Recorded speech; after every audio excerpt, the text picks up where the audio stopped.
Díobh agus bhar géad fáilte chuig an gréile scoileáin seo maidir leis na nua hangacha ísachta. Sé atá de cospóir le cúnú tacha a thuirtú bhúnsaí leis an pleanáil, maidir le héanad tanga trí leas amhaintas na torthaí fólama, a rang ítar ar fud trí cín de háhanna sa tonraíocht. Tá bilóga ó éagsúla i gcomháil leis an gréile scoileáin seo. Sa cás gur mar rainn ábhar atáthar ag breanú ar an gréile scoileáin seo, raníntar éon múntar amháin sa rainn is stúrthaí an plé mar áiseúir don cruinniú, agus cintítar go bhfuil na bilóga ar fad i gach múntar sa rainn, is gá chun ar gníomhartha éagsúla a dhéanamh. Tá na bilóga ar fáil le híoslódáil ó láithreán gréasáin www.jct.ie. Tás ófar le pleanáil don céad bhliain. Si an ceist atá orainn mar rainn ábhar. Cad é is míonlinn a bheith arolalas ag na scoláirí, á thuiscint dus na scoláirí, agus ar cumas na scoláirí a dhéanamh nuair a thagann siad go ceann cuasa. Ar an gceist sin a phlé maidir leis an eolas, tuiscint agus cumas a bheits ag na scoláirí, bíonn ráha déanta faoin na torthaí fólama ar fud na trí cín de snáhanna a mbeidh béim á legan orthú. Cuimhní nach bhfuil éon cáil fécant le tuairt faoin dora fólama ar fad ó sé atá i gceist, gur i réine 3 bliana am as a céile ó thuairfí sin i gcríoch.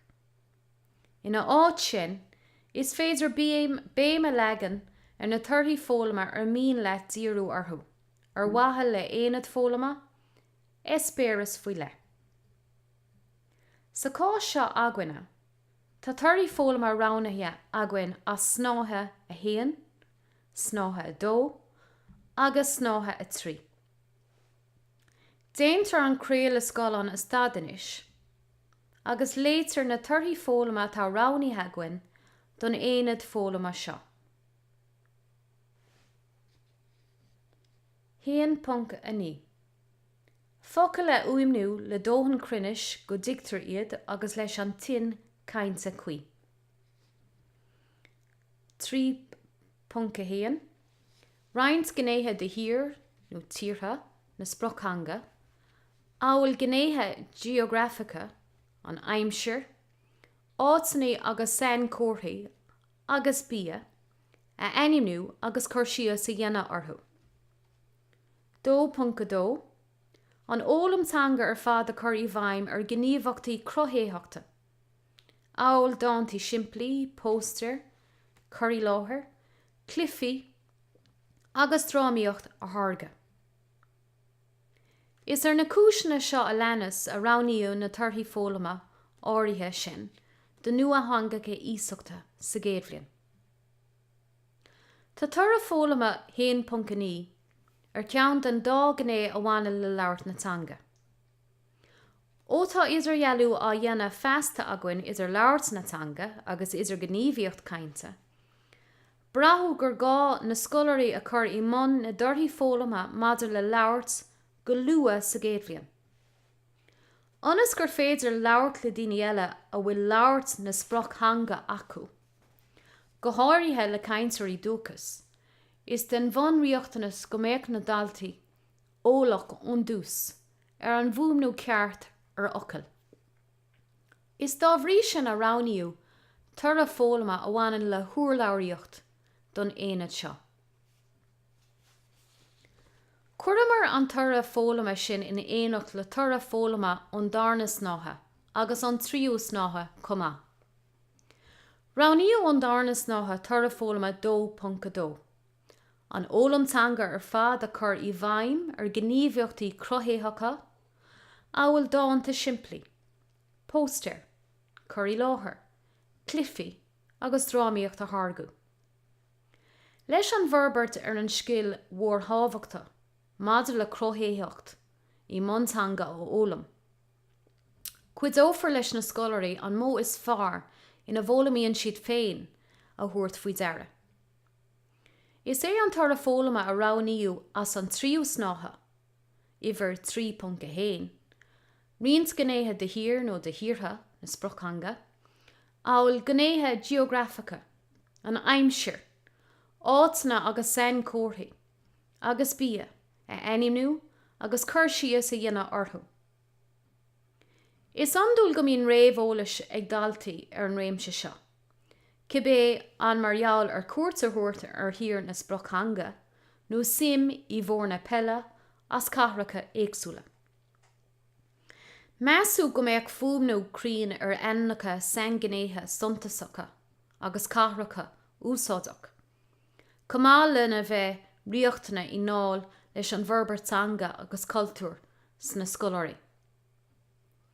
Ar na trí cín de thurthaí fólama a chur in éanocht, cin títar go dagan inúlacht cumarsáide na scoláirí chun cín, tíbhaiste de cóthaigh sláán cultúr hir nó hirtha na sprockhanga, an trá céna a gcuirtear lena gcuid feasacht, maidir le cuasaí tanga. Tá turthaí fólama eile ar nói, a d'oibreoch go maith le turtha fólama 1.90 agus le turtha fólama 3.1. Bheith sin díreach chumá céna. Is gnéthe tábhachtacha den tonraíocht nua againn an tulúpacht agus an ráha, agus moltar do bhonsraí ar fud na tíre, turthaí fólama a chur le chéile ar bhealacha ar an do cóthaíochs faoi le, na scoláirí agus na scoile sin acu péin. Déantar an trá seo an craoladh scáileáin a stad agus a plé a dhéanamh ar bhallairt turthaí fólama do chuid snátha a trí, I déadach a bheith fónsach, maidir le héanad fólama nó espéiris fólama den cinál céine do scoláirí sa géadbhliain. Sí an ceiste le atá againn. Conas sa léireoí na scoláirí a bhfuil fólama acu, maidir leis na turthaí fólama áirithe seo. Conas a bhaid is againe inar múnsaí dúin go bhfuil an tólas acu. Seo measúnach sa cíl is lena den bhocail. Ní gá sa cá seo an beart measúnachta atá gceist agat a dhéana leis an rang a scrí sios. Seachas an bealach ina léireoí siad go bhfuil an tólas acu. Legú an tonraíocht amach sa cuí is go ndeantar sa láthair do riachtanas an ile scoláire le móna measúnachta de cineálacha éagsúla. Ba plé níos leithna againn ar ábhar na measúnachta an darna lá de Cartlan, Ferbert Garmúil leanúnach. Is leor go fól agus éanad fólama á leagún amachtas na scoláirí. Fiú a ríis agus a ríis eile ar an gceist seo. In ionad bearta measúnachta a chur deirbe lob I neireann na Haibhre, tugtar ard ribhré ar cuasaí measúnachta le linn céim na pleanáil sin solannéantar éanad a hagasc. Conas is ól gomsa gur ól góbsan. Is minic gur áisiúil an rud smaoinú ar rátas is féidir. Déadach go bhfuil pleanáil á dhéine agaibh hána héin le rátas den cineál seo. Bantar úsáid asú ar fud cócrat tagartha na hórpa. Tugtar nasc freisin I bhilsán na nachfaní ar an láithreán gréasán seo le láithreán gréasán thionscnamh na dangacha iarmhain scoilíochta, agus tá teacht an sin ar achfaní le na mantar leis an rátas is féidir. Cuirtar stad leis an gréile scáileáin anois, go ndeantar smaoinú le chéile. Ar bhealaí inar féidir leis na scoláirí a léirú díobse, go bhfuil an ólam a leagtar amach, maidir le turthaí fólama bansa amach acu. A rís eile, ní héin a reagra bháin atá ceart sa gá seo. Níl sa bhéad a leagtar amach ina dhíth seo ach an bealach inar cuir an rion sin againn chuig an gcúram. Déantar sa láthair sa tonraíocht do thullúpacht agus do ráha a bheith ag múnsaí. Maidir leis an géad tar a fólama 1.9, focail le uimnú le dóthain crinnis go dtictar iad agus leis an tún cainte cuí. Thocraíomar, gur ceartas na scoláirí a gcuid eolas, a gcuid scileanaí agus a gcuid tuiscine a léirú. Trí na bheith cumas ag na scoláirí na fuaimena a gcóin le habítar na sprocthanga a dhéanamh agus iad a chur I le litricha comá le focail. Níl seo sainiúil sunrach. Níl an ach an rud a socraíú sa rainn sin againe. Déadach rion an ábhar sa scoil sin agaibse a thocrú gur ar bhealach beag an éagsúil le sin a léróí daltaí an tura fólama áirithe sin a bheith bansa amach acu. Mar a ectar díb, níl éon tagart déanta gcuin do gníomhaíochtaí, do tástáil, do scrúdaithe. Léirú na fólama an téin cíl atá bhaint as an tíorma measúnacht. Is minic gur buntáiste smaoineamh ar rátas is féidir. Tharlóg go bhfuil rátas den cinál sin I gceist leis an pleanáil hanahéin agaí. Bíonn siad in úsáid síos trí creat tagartha na hórpa. Tá breis eolas maidir le rátas is féidir ar fáil I gcód na nachfaní ar an láithreán an gréasán www.jct.ie. I ná leis an darna tar a fólama 2.2, an ólamtanga ar fad a chuirí bhaim ar gníomhachtaí crothéacha, áil dáanta simplí, póster, chuirí láthair, clifí a tharga. Thocraí an rion gur léróach na daltaí a rá fólama acu, trí na gcuid eolais ar chur in úsáid trí clifa meála maidir le san cóirthaí agus carracha a crothú, agus na san cóirthaí a bheitseáil leis an gcathair ina bhfuil gach ceannach. Ní mór dóibh réimse leathan san cóirthaí a úsáid ar fud tíre éagsúla de chuid na sprocthanga. Ráníú an próisis hana maidir leis an tríú tura, 3.1, rions gnéithe de hir nó tíre na sprocthanga, áil gnéithe geografica, an aimsir, áitna agus san cóirthaí agus bia, a animnú agus a chur síos a dhéanamh orthú. Thocraí Moonstreet na rinne gur ceart go méid gur cumas na scoláirí an tonna duna bhfuil réimse de hen cóirí suntachasa I dtír na sprocthanga a aimsiú.